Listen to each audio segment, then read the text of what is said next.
Hijrah Diaries. Bismillahirrahmanirrahim. Assalamualaikum warahmatullahi wabarakatuh. Alhamdulillahi ala ihsanihi wa syukru lahu ala taufiqihi wa amtinanihi wa asyhadu an la ilaha illallah wahdahu la syarika lah ta'ziman li sya'nihi wa asyhadu anna Muhammadan abduhu wa rasuluhu da'i ila ridwanih. Allahumma salli wa sallim ala abdika Muhammadin wa ala alihi wa sahbihi wa ikhwanih amma ba'd. Allahumma allimna ma yanfa'una wanfa'na bima 'allamtana wa zidna ilman ya rabbal alamin.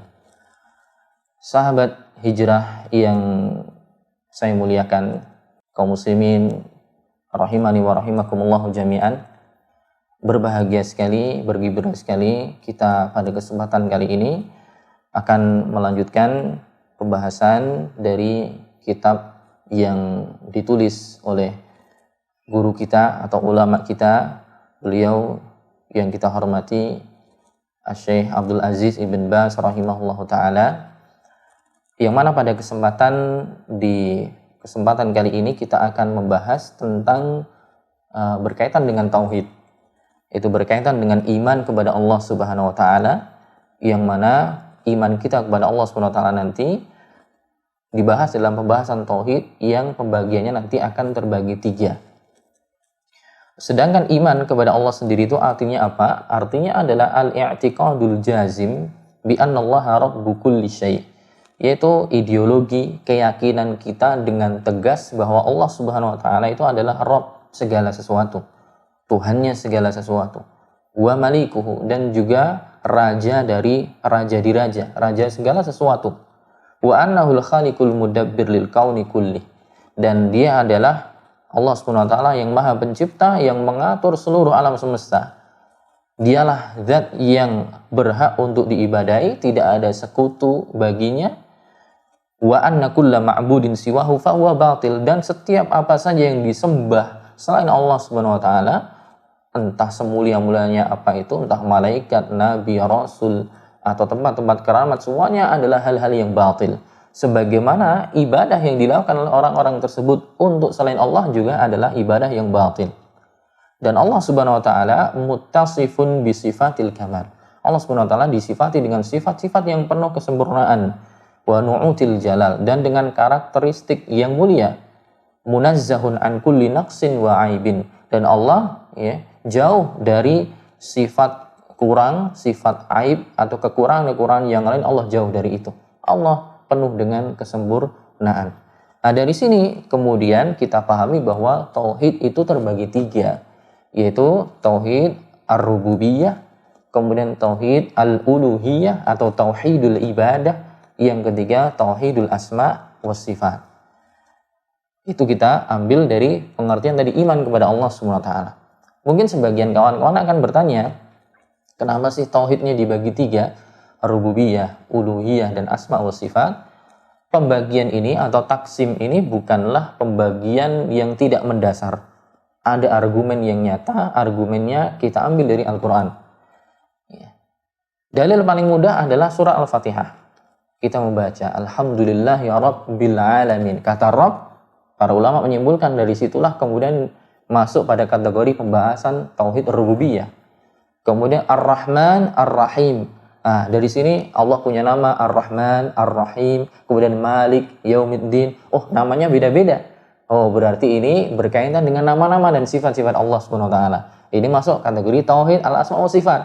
Kemudian sampai pada ayat nanti, Iyyaka na'budu wa iyyaka nasta'in. Hanya kepadamulah kami menyembah dan hanya kepadamulah kami memohon pertolongan. Mengkhususkan minta pertolongan dan ibadah hanya pada Allah. Oh, berarti ini berkaitan dengan ibadah. Oh, ini berarti berkaitan dengan tauhid uluhiyah atau tauhidul ibadah. Sebagaimana dalam ayat yang lain di surat Maryam, Allah mengatakan Rabbus samawati wal ardi wa ma bainahuma fa'budhu wastabir li ibadatihi hal ta'lam lahu samiyya. Allah Rabbnya yang memiliki langit dan bumi dan apa yang di antara keduanya, langit dan bumi, fa'budhu, sembahlah dia. Ini tauhid uluhiyah, suruh ibadah, tauhid ibadah. Wastabir, dan disuruh untuk teguh dan juga bersabar dalam mengibadahinya. Hal ta'lam lahu sami, apakah engkau mengetahui ada yang serupa dengannya? Ini berkaitan dengan al-asma wa sifat. Jadi ketika ada orang yang menuduh bahwa tauhid seperti ini tauhidnya Wahabi, tauhid Trinitas misalnya, berbeda ya. Trinitas yang dimaksudkan oleh orang-orang Nasara, mereka meyakini ada 3 Tuhan bergabung jadi satu jadi 3. Adapun kita tidak, kita meyakini Allah itu Esa, cuman Allah ditinjau dari 3 sisi. Dari sisi rububiyah ya, yang nanti akan kita jelaskan, sisi uluhiyah dari sisi ibadahnya, dan dari sisi nama-nama dan sifat-sifat yang Allah miliki. Nah, sekarang kita berpindah langsung ke definisi dari tauhid ar-rububiyah. Apa itu tauhid ar-rububiyah? Para ulama menjelaskan tauhid rububiyah itu maksudnya adalah ifradullahi azza wa jalla bil khalqi wal mulki wal tadbir, yaitu mengisahkan Allah Subhanahu wa taala dalam masalah penciptaan, masalah ya, penguasaan, kerajaan, dan juga masalah pengaturan alam semesta. Jadi yang menciptakan ini semua adalah Allah, yang mengatur alam semesta adalah Allah, dan juga yang menjadi raja alam semesta ini adalah Allah semata. Atau para ulama mendefinisikan dengan yang lain, yaitu ifradullahi ta'ala bi'af'alihi, yaitu mengisahkan Allah dalam segala apa saja yang Allah kerjakan. Itu penciptaan, pemberian rizki, penurunan hujan, menghidupkan, mematikan, mengatur alam semesta. Nah, ini yang dinamakan dengan tauhid ar-rububiyah. Misalnya, contohnya, dalil bahwa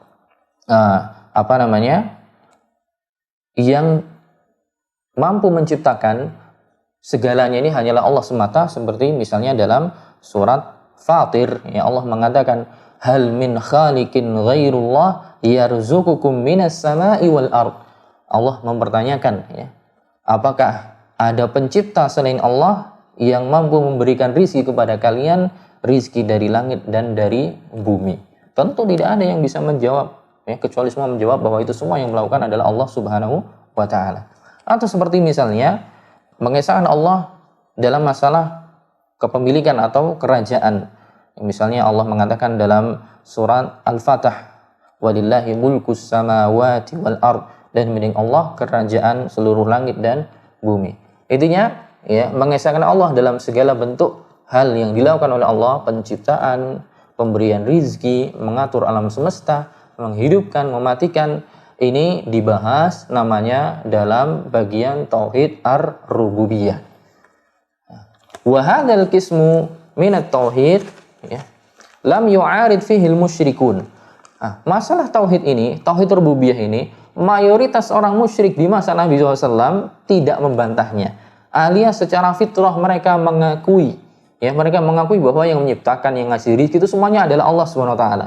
Makanya banyak dalam ayat kita baca dalam Al-Qur'an, misalnya Allah mengatakan dalam surah Az-Zukhruf, wa in sa'altahum man khalaqas samawati wal arda la yaqulunna khalaqahunna al-azizul alim.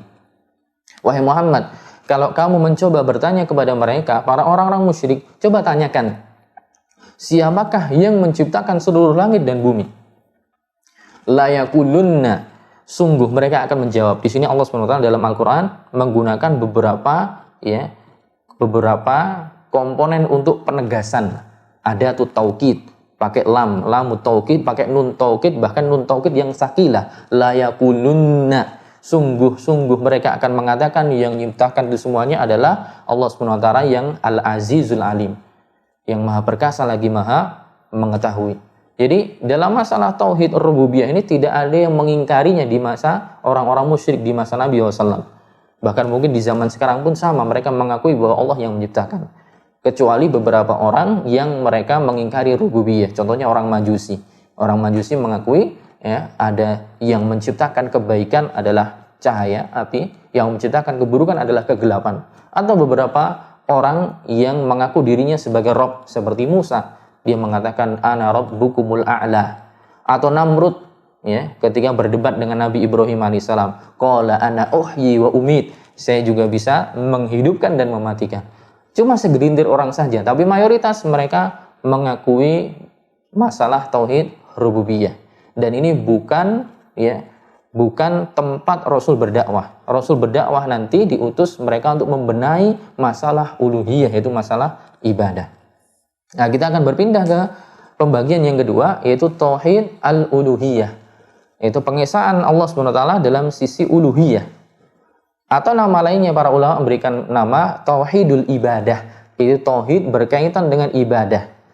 Fa bi'tibari idhafatihi ila Allah yusamma tauhidul uluhiyah. Tauhid ini ditinjau dari penyandarannya kepada Allah, maka namanya tauhid uluhiyah. Itu mengesahkan Allah dalam masalah ketuhanan. Ya. Adapun ditinjau dari penyandarannya kepada makhluk, namanya tauhid al-ibadah. Kenapa? Karena makhluk disuruh mengesahkan dalam ibadah, mengesahkan Allah dalam ibadah. Intinya sama, terkadang mereka menyebutkan tauhid al-uluhiyah, terkadang mereka menyebutkan tauhid al-ibadah. Artinya apa? Artinya adalah bahwa Allah al-mustahiq lil ibadah. Allah itulah zat yang berhak untuk diibadahi. Dia hanyalah Allah semata. Wa kullu ma'budin siwahu fa ibadatuhu batilah. Dan sesembahan selain Allah semua batil, dan ibadah yang ditujukan untuk selain Allah semua adalah ibadah yang batil. Dan ini adalah tafsiran la ilaha illallah, ya, tafsiran la ilaha illallah, kalimat syahadat, yaitu mempunyai dua rukun. Ya, rukun pertama adalah la ilaha, itu berupa penafian segala bentuk yang diibadahi selain Allah. Kemudian illallah, yaitu isbat, menetapkan bahwa Allah yang berhak untuk diibadahi. Makanya dalam Al-Quran banyak sekali menyebutkan kita disuruh untuk mengesahkan Allah Subhanahu wa taala. Misalnya dalam surat Al-Isra, la taj'al ma'allahi ilahan akhar. Janganlah engkau jadikan bersama Allah ada Tuhan yang lain, ada sesembahan yang lain. Ya, fataq'uda mazmuman makhdhula. Atau dalam ayat yang lain, misalnya di surat Luqman, Allah mengatakan dzalika bi annallaha huwal haq. Itu karena Allah Subhanahu wa taala adalah yang hak. Wa annama yad'una min dunihi al-batil, dan apa saja yang diseru selain Allah adalah perkara yang batil. Dan ayat-ayat yang lain yang bisa kita dapati dalam Al-Quran ataupun dalam hadis Nabi SAW. Wa hadzal qismu kafara bihi wa jahada wa amatul khalq. Bagian inilah, masalah tauhid uluhiyah inilah yang sebagian besar manusia menyelisihinya. Dan karena tujuan inilah Allah Subhanahu wa taala mengutus para rasul. Tujuannya untuk memperbaiki masalah ibadah.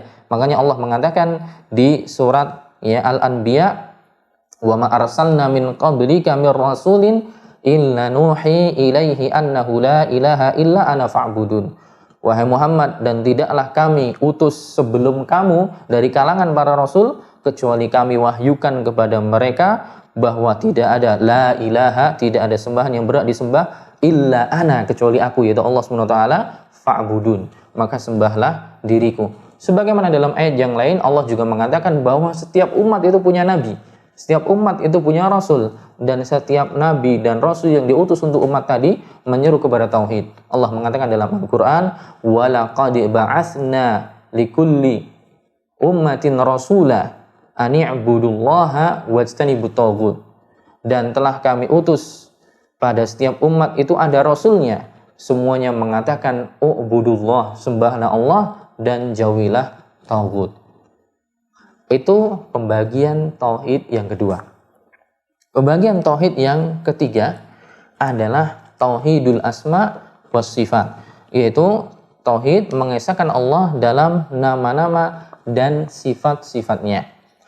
Ini tadi mengesahkan Allah dalam masalah perbuatan-perbuatannya, penciptaan, pemberian rizki, menghidupkan, mematikan, mengatur alam semesta. Yang kedua, mengesahkan Allah setelah kita meyakini Allah menciptakan kita, kemudian kita esahkan Dia dalam ibadah-ibadah kita, setiap ibadah-ibadah kita. Kemudian yang ketiga, mengesahkan Allah dalam nama-nama dan sifat-sifat yang Allah miliki. Ya. Artinya apa? Ulama mengatakan huwal imanu bi asma'illahi wa sifatihi, yaitu kita mengimani nama-nama dan sifat-sifat Allah kama ja'at fil Qur'anil Karim, sebagaimana yang datang berada dalam Al-Qur'an, wa sunnatin nabiy ala ma yaliqu billahi subhanahu. Nama-nama dan sifat-sifat Allah yang datang dalam Al-Qur'an juga yang datang dari hadis-hadis Nabi yang sahih, kita imani maknanya ma yaliqu billah, sesuai dengan keagungan kebesaran Allah Subhanahu wa taala. Wa dzalika bi itsbati ma asbatahu Allah taala di nafsihi aw asbatahu lahu rasuluhu, yaitu dengan cara kita menetapkan nama-nama dan sifat-sifat tadi sebagaimana Allah sendiri menetapkan dalam Al-Qur'an. Allah menetapkan dirinya punya wajah, Allah menetapkan dirinya misalnya punya tangan, sebagaimana Nabi menetapkan bahwa Allah punya kaki misalnya, dan sifat-sifat yang lain, ya, bagi yang sifat dzatiyah atau fi'liyah, kemudian apa? Kita menetapkannya sebagaimana yang Allah Rasulnya tetapkan. Wa nafa ma nafahu Allah Ta'ala an nafsihi, sebagaimana kita juga menafikan apa yang dinafikan oleh Allah untuk dirinya. Misalnya Allah mengatakan wala yazlimu rabbuka ahada, dan Tuhanmu tidak akan menzalimi seorang pun. Jadi Allah menafikan sifat zalim dalam dirinya. Sebagaimana Allah mengatakan la ta'khudhuhu sinatun wala naum, Allah tidak merasakan permulaan kantuk, ya, teklak-tekluk, permulaan ngantuk. Allah tidak merasakan itu. Sebagaimana Allah juga tidak merasakan tidur. Jadi Allah menafikan sifat-sifat itu. Nah, nanti ada konsekuensinya. Ketika kita menafikan, berarti kita harus menetapkan sifat dari lawannya dengan penuh kesempurnaan. Jadi, tauhid asma wa sifat, kita mengimani nama-nama dan sifat-sifat Allah sesuai dengan apa yang datang dalam Al-Quran ataupun hadis. Kita tetapkan sebagaimana Allah dan Rasul menetapkan, dan kita nafikan sebagaimana keduanya menafikan, dengan kita menetapkan lawan katanya dari sifat itu dengan penuh kesempurnaan. Nah, cara menetapkan sifat-sifat dan nama-nama tersebut adalah min ghairi tahrif, dengan tanpa menyimpangkan maknanya. Wa yabqa wajhu rabbika dzul jalali wal ikram, dan akan yang tersisa adalah wajah Allah Subhanahu wa taala. Ya udah, kita imani wajah itu sebagai wajah secara zahir. Adapun kaifiyahnya yang kita serahkan kepada Allah. Tidak ditahrif. Oh, wajah artinya rahmat. Nah, ini nanti masuk dalam kategori penyimpangan. Ya, Allah mengatakan bal yadahu mabsutatan, namun kedua tangan Allah terbentang. Oh, tangan kemudian disimpangkan maknanya menjadi kuwah, kekuatan. Nah, ini tidak boleh. Kita mengimani Allah punya tangan, tapi tangannya seperti apa, itu yang kita tidak mentakyifnya, membagaimanakannya. Jadi kita mengimani nama-nama dan sifat-sifat tadi dengan tanpa mentahrif, menyelewengkan, menyimpangkan maknanya, wala ta'til, tidak juga menggugurkan, menghapuskan. Oh, nama ini, sifat ini nggak cocok sama Allah, karena nanti konsekuensinya menyamakan dengan makhluk. Oh, dihapuskan saja. Seperti orang-orang Jahmiyah. Orang-orang Jahmiyah menafikan, menghapuskan nama-nama dan sifat-sifat Allah. Atau orang Mu'tazilah menetapkan nama tapi tanpa sifat. Allah punya nama As-Sami', maha mendengar tapi tidak bisa mendengar. Allah punya nama Al-Alim, maha mengetahui tapi tidak punya ilmu. Alasannya apa? Alasannya mereka nanti kalau menetapkan nama-nama ini konsekuensinya sama dong kayak manusia. Manusia juga berilmu, manusia juga mendengar, manusia juga melihat. Ya. Nah, kalau Jahmiyah parah, dihapuskan semuanya. Kalau Mu'tazilah nanti ditetapkan namanya tapi sifatnya dihapuskan. Adapun Maturidiyah dan Asy'ariyah nanti sebagian nama mereka tetapkan, sebagian sifat mereka tetapkan, tapi sebagian yang lain juga mereka hapuskan. Wa min ghairi takyif, mengimani nama-nama dan sifat-sifat tadi tanpa menyelewengkan maknanya, tanpa menggugurkan, menghapuskan nama-nama dan sifat itu. Yang ketiga, tanpa mentakyif, yaitu membagaimanakannya. Misalnya dalam hadis bahwa Allah Subhanahu wa taala turun di sepertiga malam terakhir. Oh, Allah turunnya gimana? Terjun misalnya. Atau seperti orang turun di tangga. Nah, itu tidak bisa. Membagaimanakan itu tidak diperkenankan. Karena Allah gaib. Bagaimana kita bisa tahu? Ya. Ketika kita menggambarkan turunnya Allah seperti sesuatu, itu secara tidak langsung berarti kita menyamakan. Itu namanya tamsil, ya. Menyamakan Allah dengan makhluknya, itu juga tidak diperkenankan, ya. Nah, itu yang berkaitan dengan tauhid al-asma wa sifat, yaitu kita menetapkan nama-nama dan sifat-sifat Allah sesuai dengan apa yang Allah tetapkan dalam Al-Quran, apa yang ditetapkan oleh Nabi, sebagaimana kita menafikan apa yang dinafikan oleh keduanya dengan tanpa mentahrif, menyelewengkan maknanya, dengan tanpa mentaktil, menggugurkan, menghapuskan nama-nama dan sifat-sifat tersebut, juga tanpa mentakyif, membagaimanakannya, ya. Juga dengan tanpa mentamsil, menyamakan dengan makhluknya. Kenapa tidak boleh? Karena Allah berfirman, laisa kamitslihi syai'un wa huwas samiul basir. Allah tidak ada yang semisal dengannya sesuatu apapun, dan dialah yang maha mendengar lagi maha melihat, ya. Kita mengimaninya secara zahirnya apa, kaifiyahnya kita serahkan pada Allah Subhanahu wa taala. Makanya seperti dalam asar Imam Malik ketika beliau ditanya, ya, dalam ayat, wahai Imam Malik, Ar-Rahmanu 'alal arsy istawa, Allah yang Maha Pengasih beristiwa di atas arsy. Apa itu istiwa? Imam Malik mengatakan al-istiwa'u ma'lum. Istiwa itu maknanya diketahui. Wal imanu bihi wajib. Mengimani Allah beristiwa itu wajib. Wal kaifu majhul. Tapi Allah beristiwanya itu seperti apa? Itu yang tidak kita ketahui. Kemudian apa? Imam Malik mengatakan, dan saya tidak melihat dirimu yang bertanya kecuali kamu adalah seorang mubtadi'. Itu karena mengada-adakan suatu hal yang baru yang dulu para sahabat tidak pernah bertanya tentang hal yang seperti itu. Kemudian dia diusir. Nah, itu sekilas kawan-kawan sekalian, sahabat hijrah yang dimuliakan oleh Allah SWT, pembagian tauhid menjadi 3, tauhid rububiyah, uluhiyah, dan asma wa sifat. Pembagian ini bukan pembagian bid'ah, bukan tasyabbuh dengan orang-orang Nasrani, tapi ini diambil kesimpulan dari Al-Quran. Surat Maryam tadi sudah disebutkan, Al-Fatihah juga sudah disebutkan. Kemudian rububiyah yaitu mengimani Allah dalam perbuatan-perbuatannya, penciptaan, ya, kemudian pengaturan alam semesta dan yang lainnya. Adapun uluhiyah mengesahkan Allah dalam masalah ibadah, ya, kemudian al-asma wa sifat, kita menetapkan nama-nama dan sifat Allah sebagaimana Allah dan Rasulnya menetapkan, tanpa menyelewengkan, tanpa menggugurkan nama-nama itu, tanpa menyamakan dengan makhluknya, dan tanpa bertanya bagaimananya sifat tersebut aslinya seperti apa. Semoga yang sedikit ini bisa bermanfaat. Mohon maaf jika ada kekurangan. Wal afu minkum. Terima kasih banyak. Subhanakallahumma bihamdika asyhadu an la ilaha illa anta astaghfiruka wa atubu ilaik. Assalamualaikum warahmatullahi wabarakatuh.